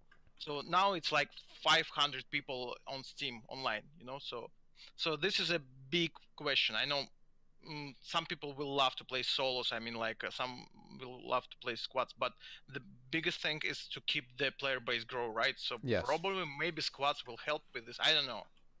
I like the idea thrown out. Only duos. Yeah, I like the idea that Idiot Mouse just threw out in chat. He's talking about rotating between duo and squads, but always keeping for like the week, maybe like 1 week. It's a good idea. I agree. Yeah. Keep solos and rotate duos and squads. Probably, yeah. Because solos is so accessible, you know. Hey, I want to play a quick game. I log on, I play, right?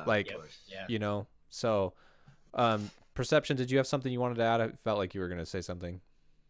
I don't think so. Okay. I have something to add. Go ahead, Lee. Monty, you have very nice hair. That is all. No, I wanted to say I was going to suggest that, especially before we call it quits, I think it would be interesting for me, and also probably for the people here, to hear 2 things from, I guess, each person before we call it. Number 1, I would love to hear what people's ideal version of Realm would look like, given like everything we've said so far, but especially the things that they're most passionate about, I guess, like the changes and whatnot. And the other thing is, I'd like to hear people's perspective on what they perceive Realm Royale's future is going to be. Okay. But we can save that till later, or we can do that now. I'm fine no matter what.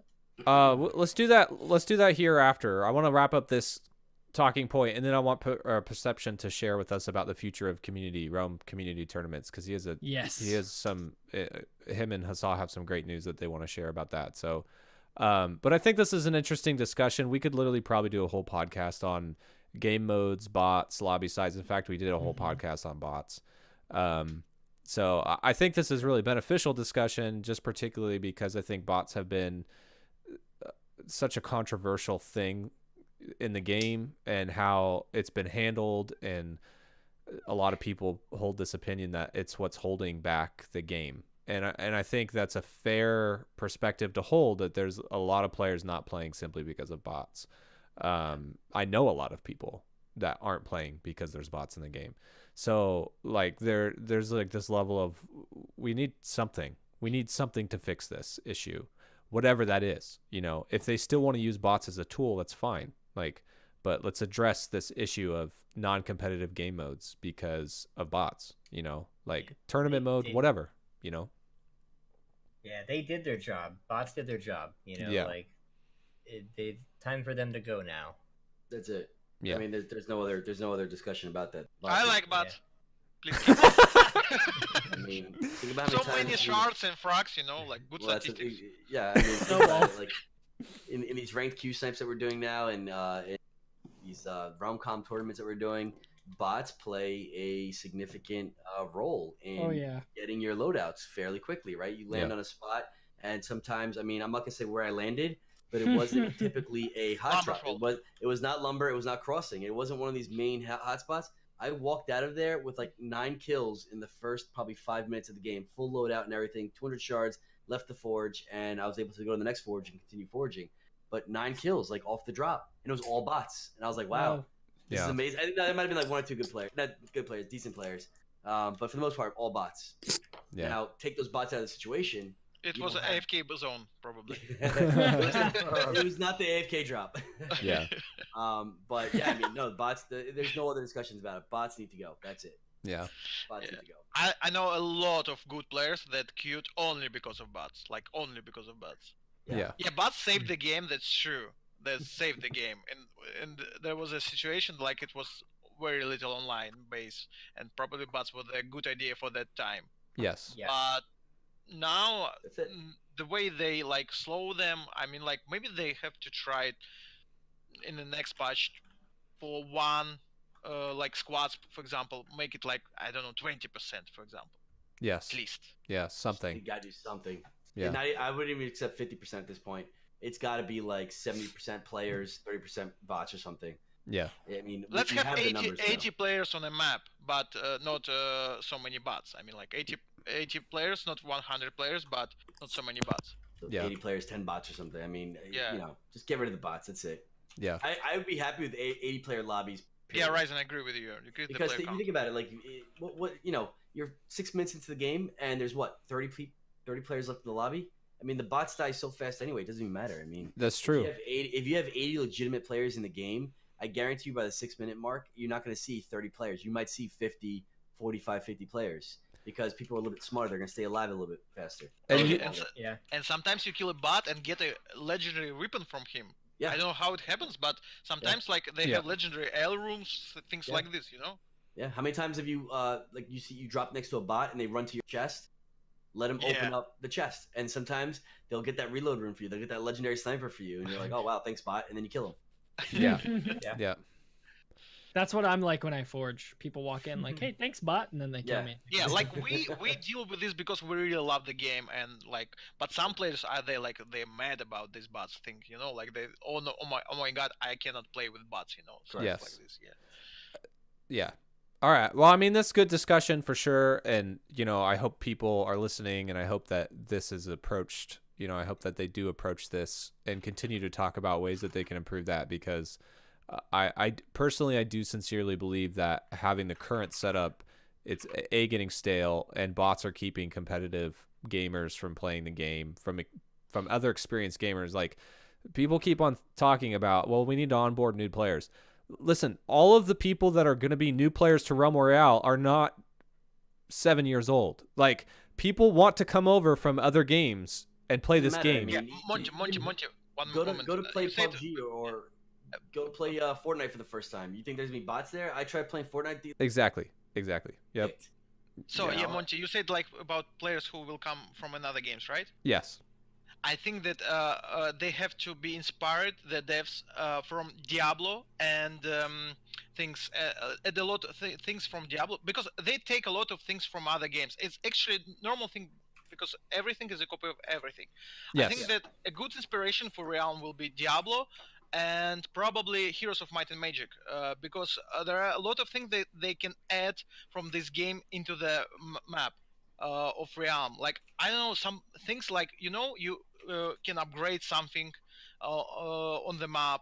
I don't know, some characters like Loot Goblin, you know. This is fun for publics for sure. Like, it's it's not belong to tournaments, but we still can have a lot of those things in pubs, you know. So I don't know, like you remember that Grim Reaper that was on. Yeah, I think it's a cool idea that you can find a Green Reaper instead of Loot Goblin. He can kill you. Yes. It's a really fun thing. Yeah. So, okay, well, I want to move on. I think this was really good discussion, and but I want to just leave enough time. We've already gone pretty much a little bit past already, so I want to leave enough time for Perception and Hasa to share their news and talk a little bit about community tournaments. So, do you guys want to go ahead? For those of you guys in chat, if you missed the introduction earlier on the show, Perception and Hasa are very instrumental people with organizing the RealmCom tournaments, and are also often involved in some of the streamer tournaments and things that people have been putting together, essentially where we Q snipe each other in order to get a more competitive experience. So what kind of big news do you guys have going on? Like RealmCom has had huge success, so tell us about that. Yeah, so we did an announcement on Saturday, so some of you are already kind of familiar with the news. But some of you, again, are also familiar with Hassan. You see his name in chat. You know, you're familiar with the name, but you don't really know the guy. So here he is, you know what I mean? But RealmCom, you guys have known us in the past for doing events, you know, every week. But now we've kind of combined forces with Hassan and his passion for the game to bring you guys a whole new series. So starting in July, there's going to be qualifiers for a 5K event that'll be done in a future date. I'm sure Hassan could give a little more information on the date and time. But So these qualifying events are basically going to be what RealmCom already is. Like nothing's going to change. They're still going to be the same events every single week, but one week is going to be designated a duo week, and it'll be a qualifier. So there's some money on the line. You know, the first place prize will be $500, and it's a winner takes all in that aspect. But first, second, and third take home an invitation to that 5K event. So, that'll be done every single month, starting July. So, there'll be an opportunity for 12 teams to get a qualification through, the RealmCom events. Octane, no, they didn't. Yeah, so anyway, and then Hassah also kind of wanted to kind of put his effort and thought into a little more. So if Hassah, you want to talk about that with Gentle and everything.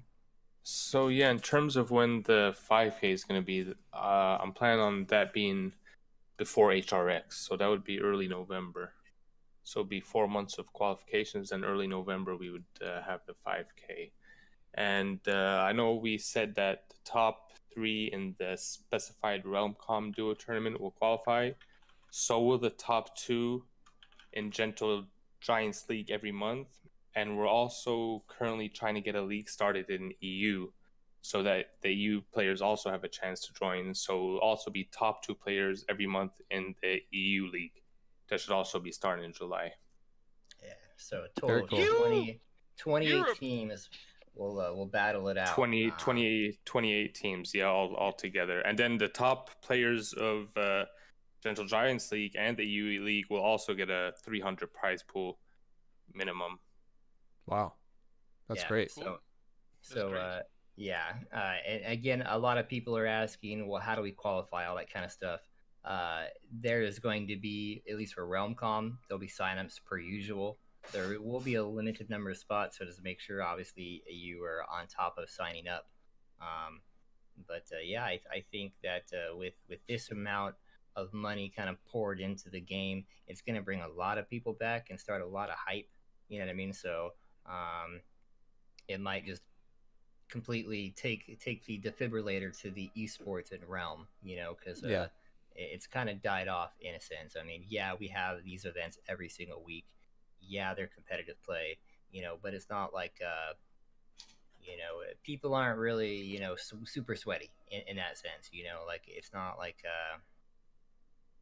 there's not money on the line like there is in this sense. So yeah, and it would be amazing if Virus does get a whiff of this. And like, I know they can't have everyone play custom games, but if maybe in the future they could give the access to like one of the top partner streamers, like once a week on a Saturday, they could open up a lobby for us.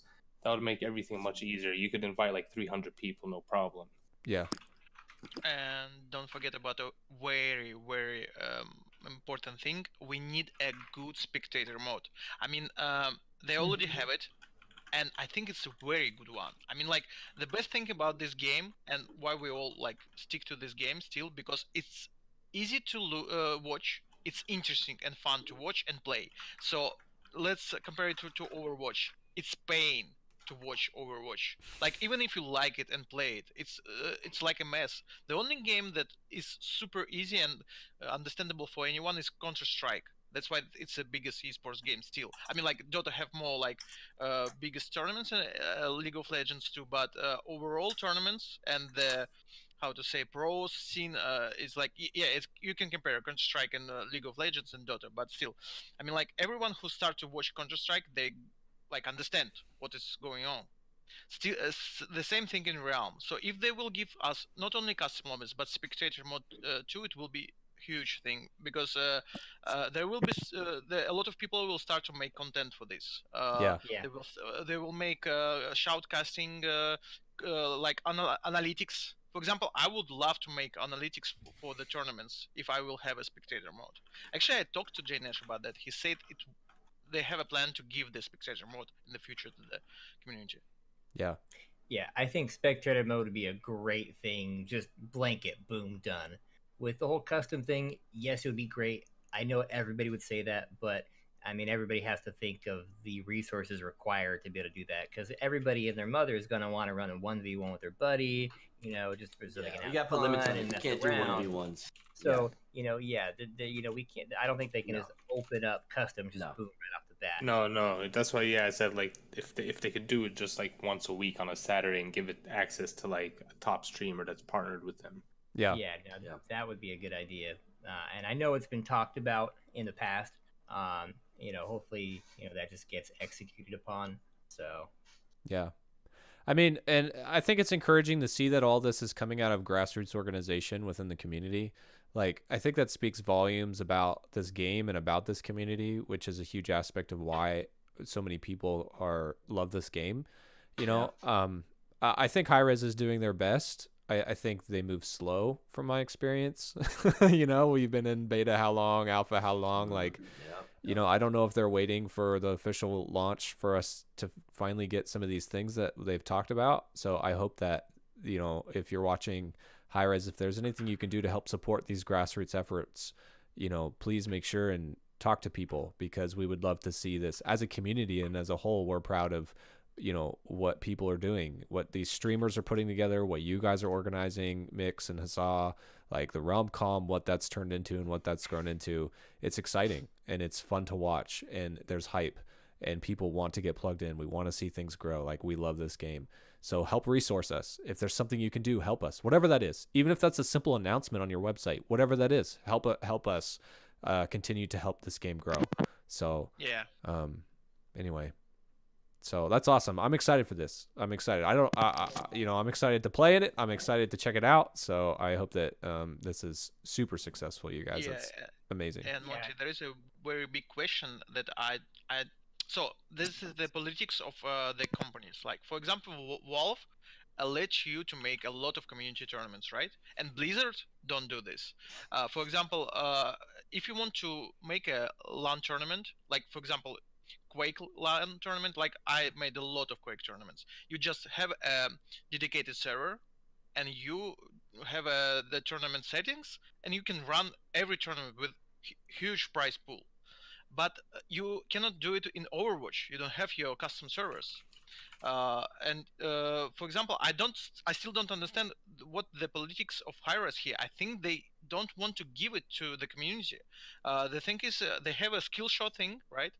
And they control the esports thing for Hi-Rez. So probably the problem is that their politics is not giving esports to the community, because Valve gave it to the community, because there are a lot of Dota 2 and Counter-Strike tournaments that not like involved with Valve, right?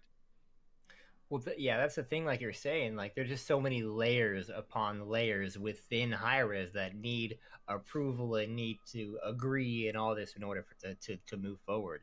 So they're just so they're just so intertwined together with Skillshot, Hi-Rez, and Heroic Leap, and all of them. And I'm sure there's other departments even inside that are separate as well, that have dictatorship over the servers, or competitive gameplay, or whatever they might terminalize it at, or can't even think right now, whatever they want to call it, whatever they want to classify it as. I don't know. Yeah, it's just like some companies have this politics and some have another, and you can see that the biggest esports games have this politics. They have their own big events, and they have events from community, and like middle events. Like in Counter-Strike, you have like so many tournaments when some big teams even have no time to go everywhere. They just choose where they go. Like, because the tournaments like in China, in Russia, in Europe, in the USA, everywhere. So that's only because Valve let other people control the tournaments. Yeah. They don't have one single company that makes all the tournaments for them. Yeah.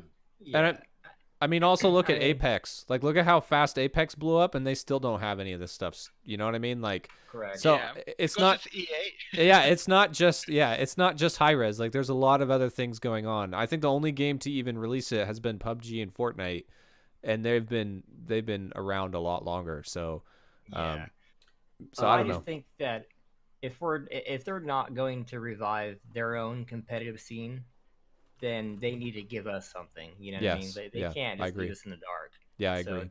that's just where I stand. You know, like Yeah. if they are gonna bring it back, cool, let us know. You know, they teased us with the 220Ks for the PS4 and Xbox PC, and then they totally left us in the dark. Yes. You know, Yeah. 4 or 5 months later, Let we me don't ask you know this. anything now. So HRX is, I'm not gonna say it's around the corner, but people are starting to book their flights, their hotels, right? That's stuff you gotta do way in advance if you unless you want to be like me and pay $1,000 for a round trip ticket last minute last year. So is there any word or is there any indication? Is there any type of inclination that we may see any type of tournament at HRX? I don't care if it's a 5, 10, 15, 20, $25,000 tournament, anything. A $5 tournament. So $5. just from what For I've respect. heard Yes. around the realm is there's nothing planned. So that doesn't mean that there can't be something planned, but from what I Now, heard, is there's that nothing currently planned. because I mean, is Maybe that they're because making a tournament mode and they don't know if they will make it till November. no, correct, yes, Possible. maybe, but is this more of like nothing's planned because they don't believe there's a future, or they don't have the resources, they don't have the finances? I mean, what do you think is the reason for that? Caffrey.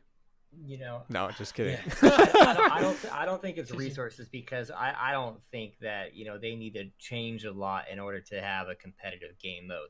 You remove bots, done.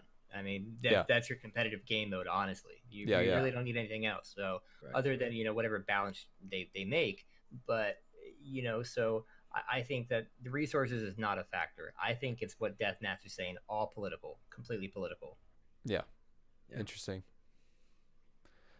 All right, guys. Are you guys going HRX, Monty, and I know Potatoception you are. Yep, I'll be there. I'll be going too. Comply. Hasi is there. Comply. Deathmatch, you flying over from EU? I will go if you sign up me in Sanjin and fly me to the. He's an opportunist, dude. Yeah, it's $1,500 for me. Just letting you know. Everyone in the chat, please sign me up. Yeah. Yeah.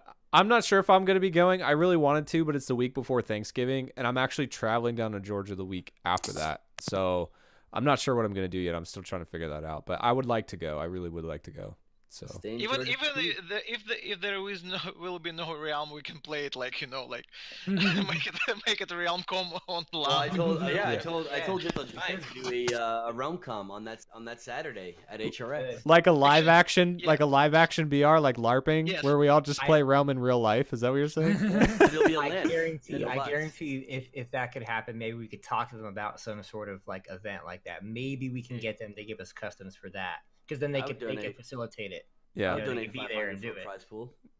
Yeah, speaking about LAN events and tournaments, we are in conversation with some people from the community in Europe because I really want to make a LAN event for Realm in St. Petersburg. I had a huge experience in Quake because I made a lot of Quake tournaments and LAN events. And the thing is, we don't even need a custom lobbies for some kind of draft tournaments.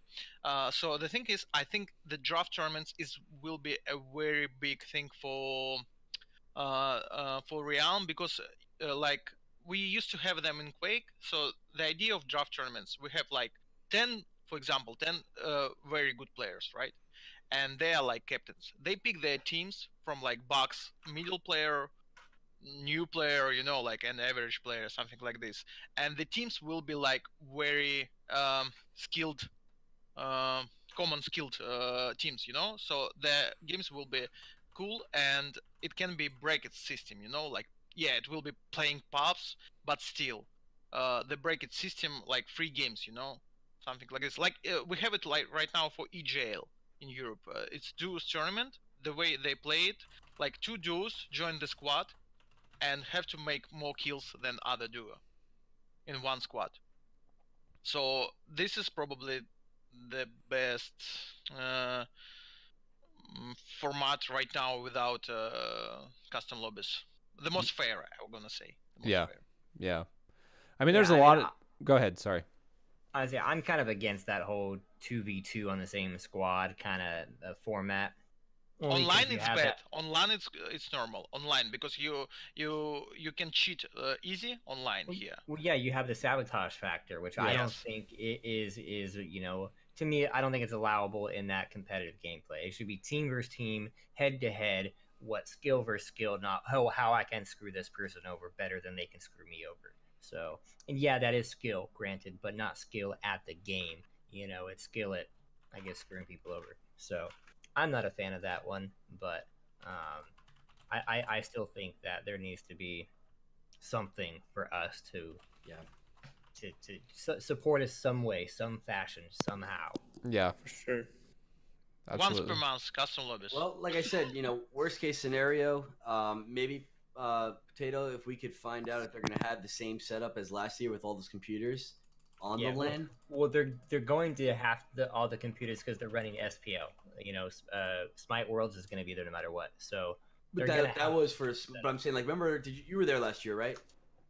So no, I didn't go last year. Oh, so last year they had about 80 or 90 computers on a LAN for just Realm Royale only, and players were able to just walk in, sit at a computer, and just play Realm Royale.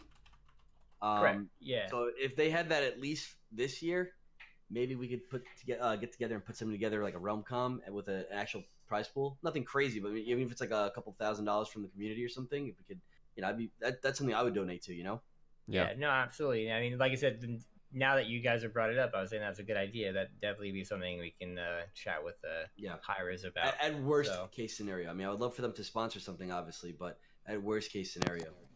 Yeah, I mean, as we get closer, obviously, they're gonna get close to the deadline where they can't really announce anything. Well, I mean, it's Hi-Rez. I guess they could do like they did last year and announce it the day of the event. But I mean, as we get closer, I think hopefully we'll see an announcement, and at that point in time, then we can say, hey guys, we have this idea. Because I think if we go to them right now, then they're just gonna be like, no, no, no. They'll blow it off if they have an idea already in mind, and then they're never gonna reciprocate with the, oh hey, by the way, guys, blah blah blah blah blah.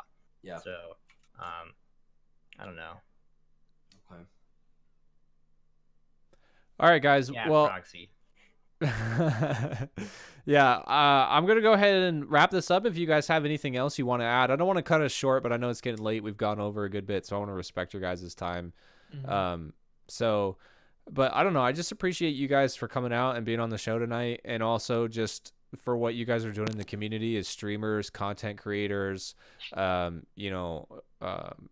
players, just everything. I think this community is amazing. I think that what we get to see, we do the best with what we're given, and I sincerely believe that. Like, there's so many people that are just generous, that have donated funds, that have invested hours and hours of time. Perception, I'm continually impressed by the fact that you continue to mod and do all this organization for Gentle Giant, for RealmCom, for everything. Like, it's just done in an extremely professional way. And there's just there's so many people out there that are just investing things, and so we just appreciate that, and it's just to feel good, I mean, like I said, if I can't invest money, at least I can invest my time. So It's much appreciated, without a doubt. Yeah. So I don't know. I'm proud of the community and where it's going. I'm excited for the future of Realm Royale. Regardless of how the game has been going, or the dips and the peaks. We all love the game. We all want to see it continue to flourish. So I appreciate you guys coming out. If you guys want to plug any of the Krippler Deathmatch, or let's just start Comp TV, we'll just go down the road, plug any of your guys' channels. These are all the Twitch handles. I think everyone streams except Hassad. Do you stream? No, I don't stream. Okay, but that's your Twitch name. If you see him in chat, right? Okay. So if you see him in chat, make sure to say Twitter. hello. We asked Hassad to make a Twitter. Yes. So, but yeah. So I know Comp TV. You're on Twitter. Follow Comp TV on Twitch and on Twitter, as well as his YouTube. Go sub to his YouTube. Deathmatch. He's on Twitch. He's on Twitter. Go follow him. Everywhere. YouTube. You're on YouTube? I'm gonna go check out your YouTube then. Feel free to plug those all in the chat, everywhere. Guys. So Fox News. Fox News. Yeah, actually, I wanted to say the last words. In Russia, we say hope dies last. Hope dies last. That's for Realm Royale. Hope dies last. That's good, dude. I love that. Got him. Got him. So, But yeah, so thanks everyone in the chat as well. Feel free to plug your guys' stuff in the chat, guys, if you want. Thank you for everything. Yeah, thanks for the time. Yeah, Super fun you. episode tonight, guys. Just a lot of really sure. great discussion. So but until next time, we'll catch you guys later for the show. So peace out. Thank you. All right, take care.